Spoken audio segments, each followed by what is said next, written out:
നമസ്കാരം. റാഫ്റ്റോക്ക് ഫുട്ബോളിലേക്ക് എവർക്കും സ്വാഗതം. ലാലിഗയിലെ ബാഴ്സയുടെ പൊളിച്ചടുക്കൽ തുടരുകയാണ്. റോബർട്ട് ലെവൻഡോസ്കി ഗോളടിച്ചു കൂട്ടുന്നു. അദ്ദേഹത്തിന്റെ വക ഹാട്രിക്.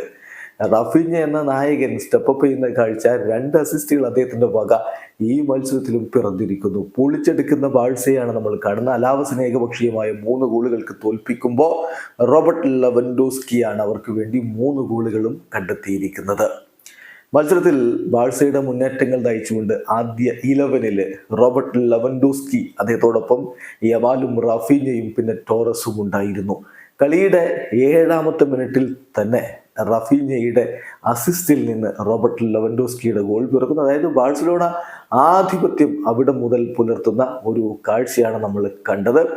അത് വളരെ മനോഹരമായിട്ടുള്ള ഒരു ഗോളായിരുന്നു. ഒരു ഫ്രീ കിക്ക് കൃത്യമായിട്ട് വരുന്നു. ആ ഒരു ഇൻകമിങ് ഡെലിവറി അത് കൃത്യമായിട്ട് വലയിലേക്ക് എത്തിക്കുന്നു റോബർട്ട് ലെവൻഡോസ്കി. അവിടെ തുടങ്ങി ബാഴ്സയുടെ ആധിപത്യം. പിന്നീട് 22-ാമത്തെ മിനിറ്റിൽ അദ്ദേഹത്തിന്റെ ബ്രേസ് പൂർത്തിയാക്കി കഴിഞ്ഞ് 32 മിനിറ്റിനുള്ളിൽ ഹാട്രിക്കും പൂർത്തിയാക്കി ബാഴ്സ വിജയിക്കുമെന്ന് ഉറപ്പാക്കി കഴിഞ്ഞിരുന്നു റോബർട്ട് ലെവൻഡോസ്കി. പിന്നീട് അലാവസിന്റെ ഗോളുകൾ റൂൾഡ് ഔട്ടൊക്കെ ആക്കുകയുണ്ടായി. ഏതായാലും ബാഴ്സയുടെ ആ ഒരു ഡൊമിനൻസ് അത് ലലീഗയിൽ തുടരുകയാണ്.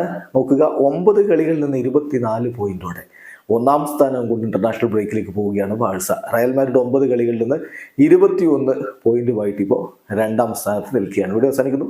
ഫുട്ബോൾ ലോകത്ത് കൂടുതൽ വിശേഷങ്ങളുമായി റാഫ്റ്റോക്സ് എത്താം.